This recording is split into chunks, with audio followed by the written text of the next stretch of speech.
सङ्काशं काश्यपेयं महाद्युतिं तमोरि सर्वपापघ्नं प्रणतोऽस्मि दिवाकरम्।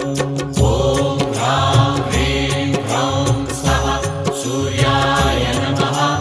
ॐ ह्रां ह्रीं ह्रौं सः सूर्याय नमः। जपाकुसुमसङ्काशं काश्यपेयं महाद्युतिं तमोरि सर्वपापघ्नं प्रणतोऽस्मि दिवाकरम्।